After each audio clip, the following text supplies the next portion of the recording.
Hammering out the details of a complex political treaty is no simple task.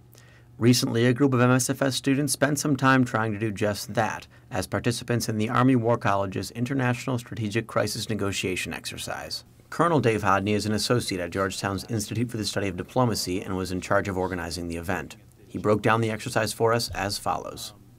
Essentially, it's a strategic negotiation exercise where it introduces students to a region that gives them some better understanding of what's going on specifically in that region, gives them some strategic thinking opportunities, gives them some negotiations training opportunities, critical thinking skills, all of those things as 7 teams struggle with negotiating a solution to certain problems. This year's event focused on the ongoing crisis on the island of Cyprus, which is divided politically into northern and southern entities.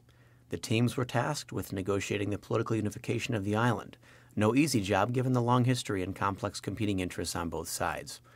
It all requires a whole lot of preparation, but MSFS students were up to the challenge, according to Jim Sievers, Director of Studies and Training at Georgetown's Institute for the Study of Diplomacy. The students do an incredibly good job of jumping right into a very complex situation scenario. It's almost impossible, the way these simulations are set up, for them to have mastered all of the information in advance. It's simply too much.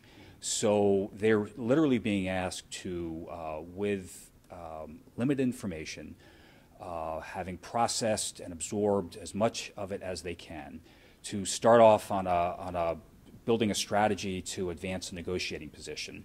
And then what happens during the course of the 2 days is they are so focused during that first day on trying to absorb as much as they can, understand these really complex issues, because they know they're going to be going into a negotiating room, sitting across the table from another negotiator, and that they're going to have to perform.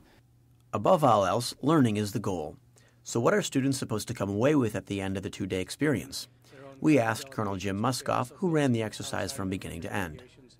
Being able to think strategically on what are our big national interests, what are the things that we want to accomplish, what are our goals and objectives, and then being able to go into the room and physically negotiate with a foreign entity to gain the best advantage for your national interests, for what your country wants the outcome to be.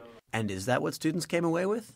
For an answer, we spoke to first-year MSFS student Irfan Mojgani, who represented Turkey during the exercise. So not only did I learn actually a lot about a situation I knew very little of, which I thought was pretty cool, I learned where I can still get better at preparation for a meeting. I would say, got something out of the actual negotiation sessions, but mostly I came away thinking I should have prepared more for each one, thought better about what I really wanted to get out of it, how I'd structure the meeting, and how I should better analyze who else is going to be in the meeting.